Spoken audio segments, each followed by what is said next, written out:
If you're looking for insight into the vast world of information security, then you're in the right place.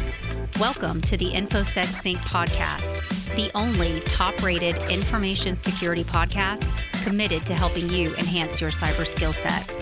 Listen in on conversations with world-class information security thought leaders, subject matter experts, authors, and more as we exchange ideas, best practices, and discuss the latest trends, threats, strategies, and solutions for your success.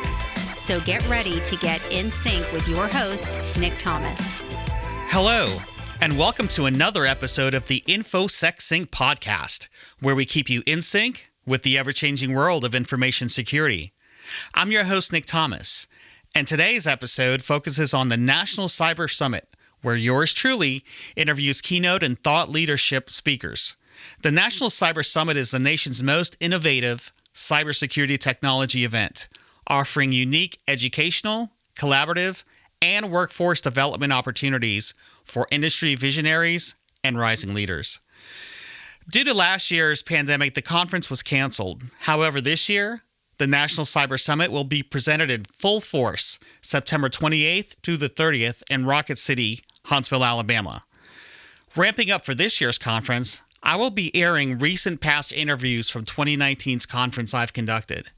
First up is my interview with then Brigadier General Jennifer Buckner, where she was the Director of Cyber for the U.S. Army. In this interview, we discuss modernization efforts of the Army, integrated capabilities, and more. Here's the interview. Hey, Nick Thomas here at the 11th Annual National Cyber Summit in Huntsville, Alabama, and I have sitting with me the Brigadier General Jennifer Buckner. She's the Director of Cyber for the U.S. Army for G3, G5, and G7. Welcome, ma'am. How are you? Thanks for having me. So it was a great speech we just sat through at lunch. You just went on and on about modernization efforts of the Army, cyber talent development, and a whole bunch of other things. So let's get started. Can you start talking about where the Army currently is and where you're going with cyber? I know that's a big question, but it is. High we level. Just devoted 45 minutes at lunch to talk about that, but thanks for the opportunity to highlight. I tried to boil it down to three priorities and really how we're looking at it. I think this is shared with the services as well as U.S. Cyber Command, and how we would address, we would include and integrate cyber in terms of readiness, risk, and then integrated capabilities across all of our, both the service, the forces that we present to the joint force as well as our own service commands. Okay. So in the Army, that means we're growing cyber electronic warfare and information operations across every echelon. So a tactical brigade combat team will soon have its own organic cyber EW and IO forces. That's so a tremendous. Cyber soldier.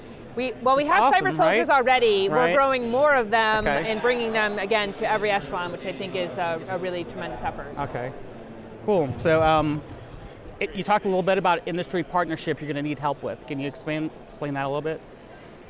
It's really great to connect with so many industry partners here who are investing significantly in cyber talent development. And that means everything from sponsoring Gen Cyber camps with Cyber Command and the National Security Agency, local coding camps. I love the Girls Who Code efforts, Go Girls Cyber Start. I think there are some robotics and teams and cyber defense competitive teams that are competing at the local level, cyber patriot teams and coaching. Industry is really key to those partnerships, and we know that we can't assess cyber soldiers unless they have some foundational elements that really start as young as kindergarten. And so the industry partnerships here have been key to developing cybersecurity talent, not just for the Army and not just for the military, but certainly for our nation. Okay, so I know you had 6 level of efforts for the modernization. You want to talk about those a little bit? Yeah, thanks for the ability to highlight the Army's 6 modernization priorities, because we're really looking not just to deliver niche cyber solutions, but really to present cyber as a part of these modernization priorities. Long-range precision fires, next-generation combat vehicle, future vertical lift, network, air and missile defense, and soldier lethality. As a part of we also have 2 cross-cutting efforts. That's our virtual reality training environment, which includes a synthetic training environment and cyber range aspect, as well as assured or resilient PNT. Awesome, that was a lot of stuff I know. to go through. But again, not presenting cyber solutions, but instead integrating cyber across all of those modernization and readiness priorities. All right, General, well, we thank you for your time. Thank I know you. You're busy, lady. Thanks, Nick, I appreciate it. All right, thanks for coming out. Have a good one. Jennifer Buckner is now retired from the U.S. Army and provides her subject matter expertise to MasterCard, where she is the Senior Vice President of Technology Risk and Security Governance, Risk, and Compliance. Next up is Robert Lee, founder and CEO of Dragos Inc. In this quick interview, Robert and I discuss industrial control system cybersecurity, the industrial threat landscape, the mission to protect it, and how Dragos helps companies protect themselves. Here's the interview. Hey, Nick Thomas here at the 11th Annual National Cyber Summit in Huntsville, Alabama. And with me we have the CEO of a company named Dragos out of Baltimore, Maryland. Robert Lee's the CEO. He is one of the speakers here that just spoke to a big crowd of people about industrial cybersecurity. So first of all, welcome to Huntsville. Yeah, thanks for having me. Let's tell our viewers and listeners what you talked about today. Yeah, so really I looked at it from an understanding of what is the industrial threat landscape. In other words, we talk about enterprise security all the time. We have a lot of controls and best practices and things we talk about on the enterprise side, but the world of industrial is just different. And our mission is different. We think a lot about safety and reliability and equipment that's not meant to do all the things we normally do in IT. But there's unique industrial threats to them, and so we still have to be thinking about security. All right. So I walked through a number of the attacks that my team has been involved with, from the Ukraine 2015 and Ukraine 2016 attacks to the attacks we've been seeing lately in Saudi Arabia.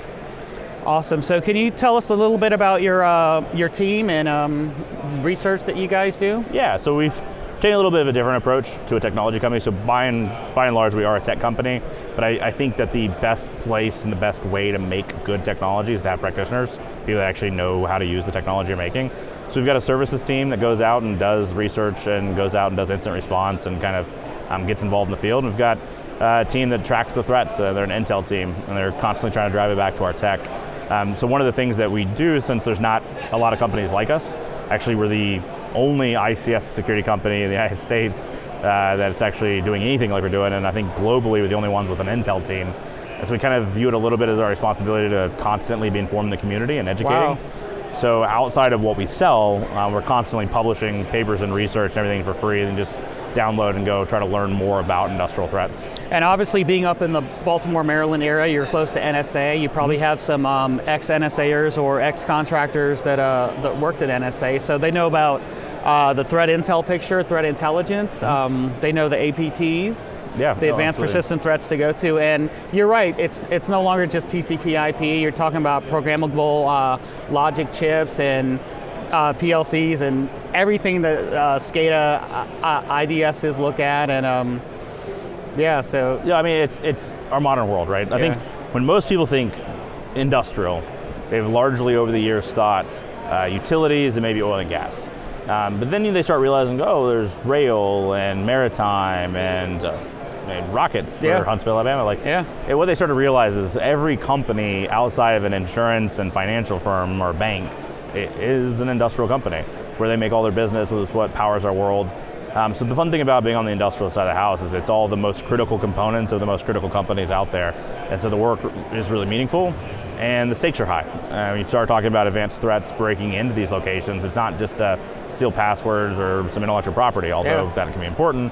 It's the compromising of safety and reliability to our most vital infrastructures. it's also insider threat in our most Absolutely. There have been plenty of cases of insiders that have reversed the flow of sewage, taken down small portions of power. I mean, there's been a lot of disruption from I don't want to say idiots, but malicious individuals that had privileged access. All right, so great stuff. Can you tell our viewers and listeners how to get in touch with you or your company? Yeah, sure. So our website's just dragos.com. And like I said, on there we have free tools and free research and everything else for folks. For the industrial company, sure, you can contact us for business purposes, but we do try to do a lot of education stuff. And a lot of white papers on there as well? Yeah, tons. Yeah. Awesome. So Robert Lee, CEO of Dragos. Thank you so much. Thanks for showing up. Appreciate it. Thanks again, Robert, for that interview. The last interview for this episode is with Ms. Shirley Zhao. At the time, Ms. Zhao was Principal Program Manager and Product Security Compliance and Governance for Blackberry. We discussed Blackberry's cyber landscape, customers, and more. Here's the interview. Hey, Nick Thomas here at the 11th Annual National Cyber Summit in Huntsville, Alabama. And today I'm joined by Ms. Shirley Zhao. She's one of the speakers here, and she's also the Principal Program Manager of Blackberry's Product Security Governance Program. She's a known cybersecurity and industry expert, and she has years of experience in both consulting and industry. She's also spoken at ISACA, and she's also spoken at NIST, and today she's gonna do a speech on business-driven security here at NCS. So Shirley, welcome. Thank you, Nick, for having me here. Thanks for taking your time out to be with us. So, I've been hearing some things about Blackberry, about new transformation. So can you give us some more information about that? Sure. Thanks for asking this question, because I get to be asked this question a lot. Okay. And we have transformed to be a software company, and we focus on the Internet of Things and cybersecurity and artificial intelligence. And we have a portfolio of different software for helping our customer secure the enterprise through the unified endpoint solution. And we have the very popular QNX, the software for the automobile industry to secure and power driver's assistance system. Many people didn't realize we have quite a very large customer base, and our customers are in the industry and government worldwide and in many different sectors, and financial, healthcare. You can find our software being used by the universities and hospitals, and I often tell people even in the outer space, because NASA is our customer too. And recently we acquired Silence. It's an artificial security company, a wonderful product. Mm-hmm. And through this acquisition, we are going to incorporate artificial intelligence into our product lines. And very exciting, very illuminating. Awesome. So you've spent many years consulting. So what most excites you now working in the software industry? They both excite me, but they are definitely different. Mm-hmm. And first of all, to me, this is a culture shift, the way that I look at it. Because in the consulting space, and I had the opportunity to work on many different projects. And every project is specific to my customer's specific organizational need. And I operated at the enterprise level, the department level. So the line of business and IT organization, the relationship could be very complex. So that requires us to be process-driven, right? And you need that because of just the level of complexity. You want to leverage the process to become more structured and more organized. And many people may call it as red tape, but just like I said, the level of complexity requires that you have some process built into it. In working in the industry, I feel like we are focusing on technology and solutions, and we have to build a product that is intended to serve many different customers. So the product needed to be more creative. You need to provide a very robust functionality, and that can satisfy many different level business needs. So you can't really afford letting the process to become much of the constraint. Speaking of the process, we do have process. Like for software company, you have to be very strict around your security engineering process. We set a very high standard over that. But the process around creating the product itself, and I believe that in the industry, it has to be more open-minded, more creative to stay on the industry trend. And then on the other hand, you get the opportunity, like for me, I feel like I have the opportunity to explore things in depth, look at the cybersecurity challenges worldwide, stay informed of the worldwide and threat landscape and what is happening out there, And I work with a global team of very talented professionals. Every day we look at the worldwide, what is happening, what are the most critical concerns for our customer, and we analyze that when we help our customer address the most critical ones. So it is a very illuminating process for me. Wow, that's very exciting. You'd mentioned earlier that Blackberry is focusing on Internet of Things. So what are some of the typical concerns or considerations of enterprise IoT implementation in terms of cybersecurity? I think one of the trends is because it's becoming very dominant. Quite every line of business is looking into to adopt IoT. It brings in a great level of the business transformation to make you more efficient. And whenever we see financial gain, we just can't resist the temptation. So enterprise, they're planning on their IoT implementation. So inevitably, they will be looking at the technology and say, we need to upgrade our network because the 5G is going to connect all things together. So we need to upgrade our network, our infrastructure. We need to add more solutions to secure the IoT. I think one critical consideration is the overall security capability is not just based on the technology solution, also based on the process, your overall capability, the people's capability to handle that. Mm-hmm. I would give you an example about for the transportation industry, the IoT device is being leveraged for managing assets. They're running out in the field. So the IoT devices help them to become more operational efficient, helping them to manage assets. But they're also, they can go beyond a corporate network. They're running out in the field. How do you handle that when there's a cyber attack, right? All right. So you want to look at your organization, your existing process. If your process is currently designed only to handle the things within your corporate network, you want to make adjustment to it. So every single object in this IoT era could become an attack target. And this is very critically important for the organization to consider. So part of the process would be things like patching? Yes. Thank you, Nick. You just brought up probably if there's one single most critical thing to consider, patching. Vulnerability management is definitely the very, very important thing to do. I'll give you a number because people are going to ask why, because a lot of people are focusing on zero-day attack.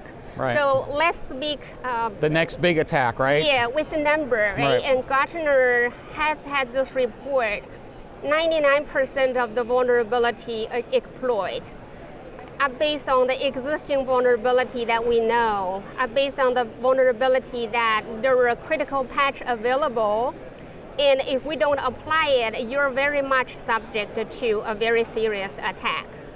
The 2017 WannaCry ransomware, it hit organizations worldwide. Those that failed, their operation was taken down, they failed because they didn't apply that single most important patch. So no doubt, vulnerability management is very important, and this is even more important for the Internet of Things because the IoT itself could be very lightweight. The physical capacity probably wouldn't allow the automatic or patch process, right? It's a good practice. Then on the other hand, the devices could be outside of the corporate network. Right. Mm-hmm. So at the time that you needed that vulnerability, applying the patch, you wouldn't be able to have that device available for applying the patch. So I call it patchability. It's a new word I created just to see how important it is for the organization. This is important now and even going to be more important in the future. So patchability should be part of the process or included in the process? Yeah, absolutely. And those, we hear the new cyber attack every day. Just if you look at individual of them, most of them, the attack succeeded because there's some patch that wasn't applied. And the biggest one that happened recently is close to where you're located. Oh, thank you, Nick. So I'm happy that you're aware of that, and many are not yet. And it is so close to my hometown. They got hit probably 4 weeks ago, and what I heard is because I try to look at the news every day with the hope that they have completely recovered. But unfortunately, they have not. Right now, from the media coverage, I learned is like some of the city online services are being handled manually. Oh my goodness. Yeah. And probably by paper as well, right? Yeah, by paper. And billing services, even real estate cannot conduct their transaction. It's amazing. We still have yet to hear from the experts who are right now working into the scenario to get the root cause analysis. But very likely it's going to be a vulnerability issue. So Baltimore could use a lot of help right now, folks. Artificial intelligence. So Shirley, last question I have for you. You've worked on both sides of technology, business, consumer, providers. What do you think the provider could do to help an organization do better in implementing technology? I would say a lot. But we all like to solve a problem. We sell a solution. We see the immediate effect and we get gratification of having accomplished something. I love that. I mean, I love to move needles, but I am also a fan of long-term efficiency, long-term impact, and because I believe that every single technology decision, technology, IT, or cybersecurity that we make nowadays, we can have quick and dirty solution in place, but everything that we're doing have a long-term implication to an organization, especially the larger one. And things doesn't really turn out very well. And when organization, when they're facing challenges, then they had a tendency of switching on a different solution or switching on to working with a different vendor. I believe a vendor, a technology provider, they're doing business. They're not just selling one product for a period of time. They're selling a relationship, a collaboration that can go a long way. And I believe by understanding more of your customers' business goals, understanding their strategic goals, objective over a long term, it will help position your product, right, to sit better in that organization scenario, to help you to go a long way. So maybe I would say to become more strategic and more become visionary, become part of the business goals for the organization, it will go a long way. All right. Yeah. Good words. So Ms. Shirley Zhao, thank you for being on and speaking with us today and taking the time out. Thank you, Nick. Thank you again. Thanks for having me. Shirley is now Director of Cybersecurity Governance, Risk and Compliance at Blackberry. To learn more about the National Cyber Summit and register for this year's event, visit them on the web at nationalcybersummit.com. I hope to see you there this year. I'd like to thank you for taking time out of your day to spend with me, listening or viewing this podcast. Please tell your friends and associates about it and subscribe on your favorite platform. Please send any comments, questions, or requests to me, Nick at InfoSecSync.com. And as always, thanks for staying in sync with InfoSecSync. That's it for this episode. Make sure to subscribe on Apple Podcasts or wherever you get your podcasts from. And as always, thanks for staying in sync with InfoSecSync.